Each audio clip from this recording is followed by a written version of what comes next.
Hey guys, welcome back. What you just saw there is the starter spinning on this snowblower but not engaging to start the engine.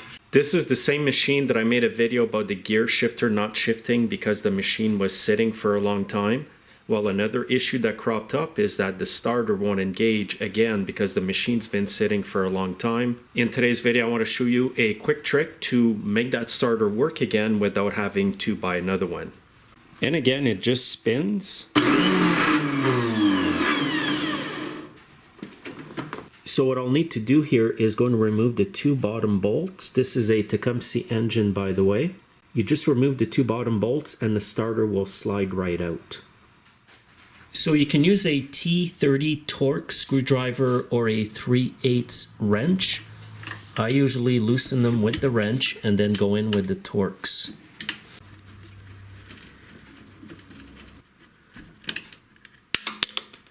Okay, now just grab the starter and pull down.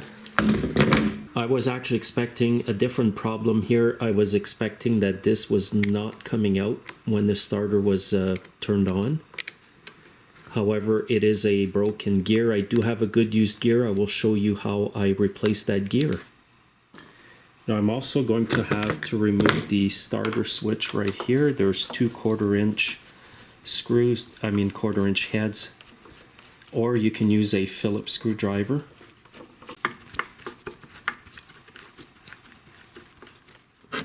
So to make the job easier, I've got these Tecumseh tools here. I believe I've done a video review on these. If I have, I will put the link in the description of this video. And if I haven't, I will put the part numbers, if I can find them, in the description.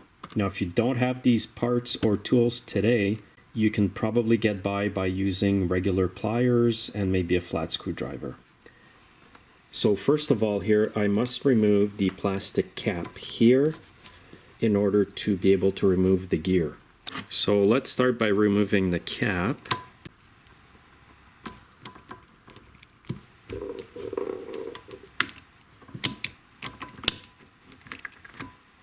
Got the cap off.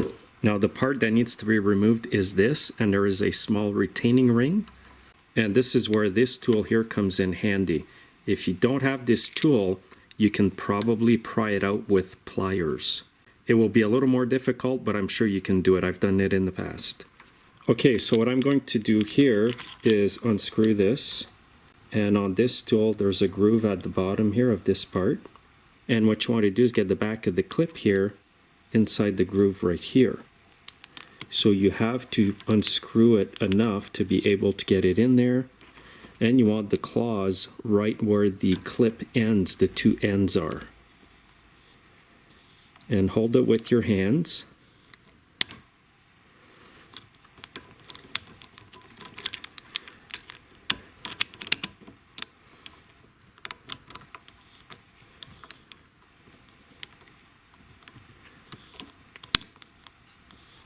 And I'll tighten this up and it will expand that clip, retaining clip.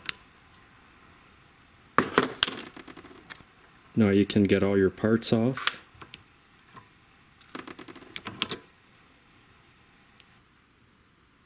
Now I've got a good used gear. I'm just going to insert it there. Make sure it's all moving nice and loosely. Put that spring and put this right over here. Now the way I'm going to squeeze this clip back is by using these pliers here, or these crimpers. So I have to get this on here.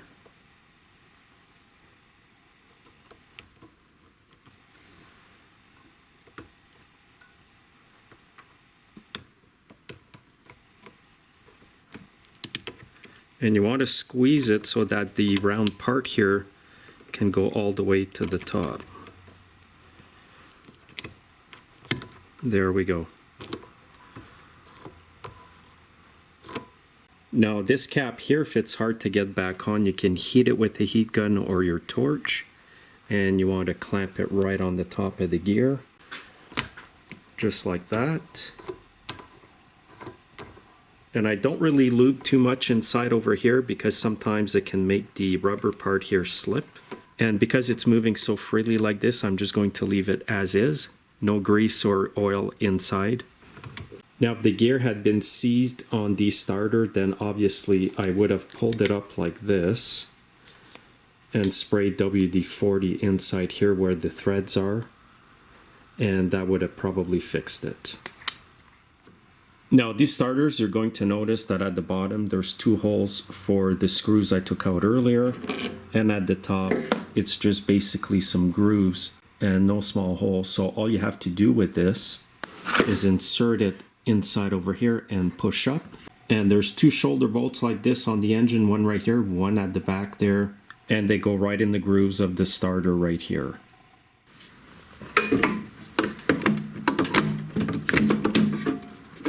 And what I've done is put some red Loctite on the 2 bottom screws.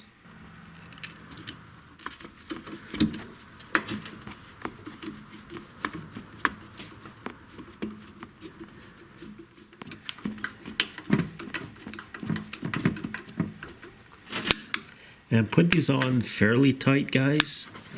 These engines vibrate like crazy, and sometimes the bolts come out. They strip the threads, break the gear because the starter's all loose. Now I just finished them off with the wrench because it gives them just a little bit extra tightness. And get the 2 screws in that hold the switch. Okay, let's try this out. Hopefully there's no other issues here.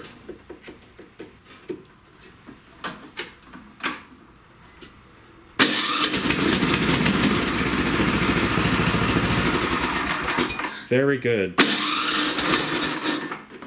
So sometimes you get lucky, guys. This is much cheaper than replacing the starter. These starters here in Canada can range between $150 to $250 depending if you buy OEM or aftermarket. You can usually buy a new gear for $20 to $40 and just do the work yourself like I showed you, and you're good to go.